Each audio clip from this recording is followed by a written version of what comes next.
ამ ერთი ჩანაწერით შინაგან საქმეთა სამინისტრო ახალ სკანდალში ეხვევა. ირკვევა, რომ ალექსანდრე დარახველიძემ ევროსაბჭოს ადამიანის უფლებათა კომისარს დაუმალა, რა ნივთიერებები შეურიეს წყლის ჭავლში. ტყუილში შინაგან საქმეთა მინისტრის მოადგილე კომისარმა მაიკლ ოფლაერტიმ ამხილა. ქიმიური მოწამვლის საქმეზე კითხვები ევროსაბჭოს ძალოვან უწყებასთან 2025 წლის იანვარშიც გაუჩნდა, თუმცა დარახველიძე მაშინ არწმუნებდათ, რომ ქიმიური ნივთიერება ხალხის დარბევის დროს წყლის ჭავლში არ გაურევიათ. 2025 წლის იანვარში საქართველოში ჩემი ვიზიტის დროს შინაგან საქმეთა მინისტრის მოადგილემ დამარწმუნა, რომ მომიტინგეების წინააღმდეგ ქიმიური გამაღიზიანებლის შემცველი წყლის ჭავლი არ ყოფილა გამოყენებული. თუმცა მოგვიანებით რამდენიმე მაღალი თანამდებობის პირმა, მათ შორის პრემიერ-მინისტრმა, შინაგან საქმეთა მინისტრმა და საქართველოს სახელმწიფო უსაფრთხოების სამსახურის უფროსის მოადგილემ დაადასტურეს, რომ წყალში ქიმიური ნივთიერება იყო შერეული, თუმცა არა ისეთი ტოქსიკური ნივთიერება, რომელსაც შესაძლოა ჯანმრთელობაზე გრძელვადიანი გავლენა ჰქონოდა. ამ კონტექსტში მიმაჩნია, რომ ქიმიური გამაღიზიანებლის შემცველი წყლის ჭავლის გამოყენება უნდა განიხილებოდეს როგორც პოლიციის მიერ 2024 წლის ნოემბერსა და დეკემბერში მომიტინგეების წინააღმდეგ ძალის გამოყენების გამოძიების ნაწილი, რადგან ეს კანონიერების აუცილებლობასა და პროპორციულობის მნიშვნელოვან კითხვებს აჩენს. ქიმიური ნივთიერებების შერევა წყლის ჭავლში საერთაშორისო ნორმების დარღვევა, ეს კარგად იცოდა მინისტრის მოადგილემ და სავარაუდოდ ამიტომ მოატყუა ევროსაბჭო, რატომ დაუმალეს ამბავი. ადამიანის უფლებათა კომისარს მინისტრის მოადგილე დღეს უკვე აღარ პასუხობს. თქვენ გქონდათ მასთან კომუნიკაცია და მას არწმუნებდით, რომ ქიმიური ნივთიერებები არ შეგირევიათ წყლის ჭავლში? ბატონო სანდრო, მნიშვნელოვანი შეკითხვა და ბატონო სანდრო, გვიპასუხეთ, რა ინფორმაცია მიაწოდეთ ევროკომისარს? იმ დროს, როდესაც ქართული ოცნება ევროსაბჭოს ადამიანის უფლებათა კომისარს უმტკიცებდა, რომ წყლის ჭავლში ქიმიურ ნივთიერებებს არ ურევდნენ, დარახველიძე დარწმუნებული იყო, რომ ეს საიდუმლოდ დარჩებოდა, თუმცა დღეს სისტემა იძულებული გახდა ეს ეღიარებინა. ახლა სტრასბურგი ქართული ოცნებისგან სათანადო გამოძიებას მოითხოვს. კითხვების ადრესატი გენერალური პროკურორია. ევროსაბჭო იმ ხალხის დასჯას მოითხოვს, ვინც 1 წლის წინ ადამიანებს თბილისში წამების დღეები და ღამეები მოუწყო.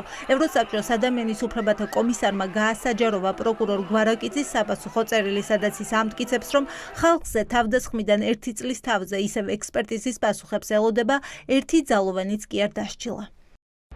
მაცნობეს, რომ მას შემდეგ კიდევ ბევრი მომიტინგე გაასამართლეს, თუმცა სამართალდამცავი ორგანოების თანამშრომლები კვლავ არ დასჯილა. როგორც ზემოთ აღინიშნა, დაზარალებულთა მიერ სამართალწარმოებაში ეფექტურად მონაწილეობის შეუსრულებლობა სასამართლოსა და მინისტრთა კომიტეტის მიერ არაერთხელ გამოთქმული შეშფოთების საგანია.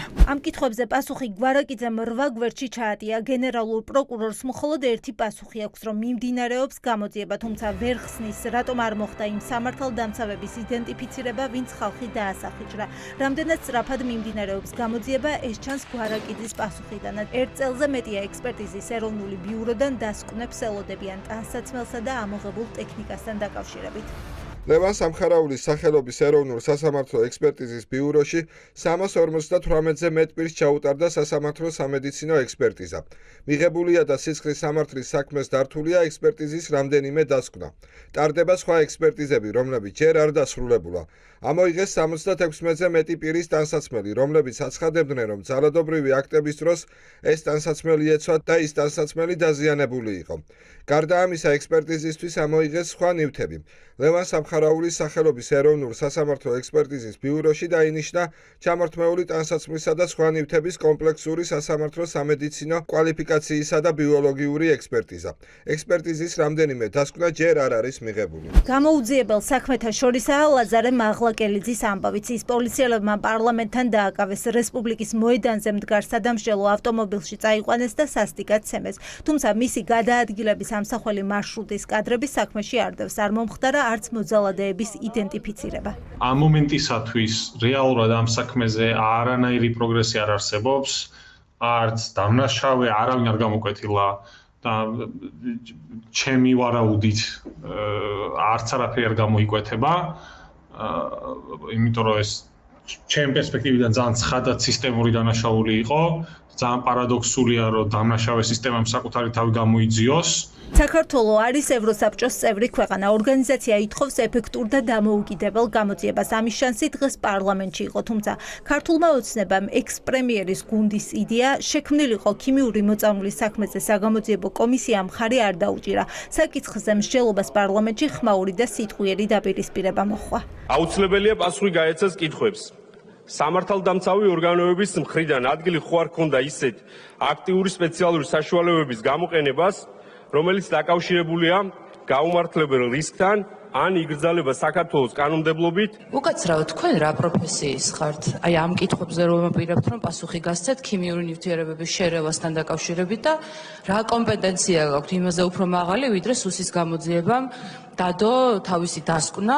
როდენის პოზაში ან მკაცრი სახით საპარლამენტო ტრიბუნის გამოყენება ხელში პასტით კი არ უნდა გავდეს დღევანდელ თქვენ გამოსვლა თავჩაქინდრული უნდა იდგეთ თქვენ გუნდთან ერთად. ოცნების თავდასხმის მიუხედავად პარლამენტის სხდომათა დარბაზში გახარიას პარტია მათთვის მთავარ კითხვას სვამდა.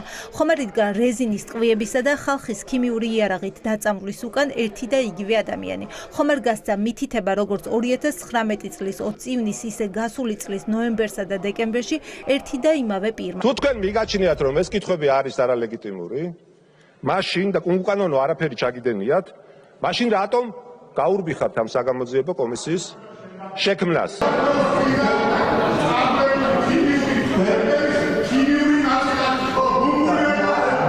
ვისი ნაწილაკი ხართ?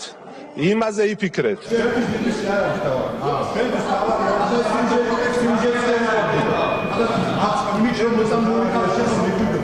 საგამოძიებო კომისია საქართველოში არ შეიქმნება, ეს ოცნების გადაწყვეტილებაა. საერთაშორისო გამოძიება დაიწყება თუ არა ქიმიური მოწამვლის საქმეზე ჯერჯერობით უცნობია. ფაქტია, რომ დასავლურ ინსტიტუტებს ადამიანის უფლებების დარღვევაზე ბევრი კითხვა აქვთ.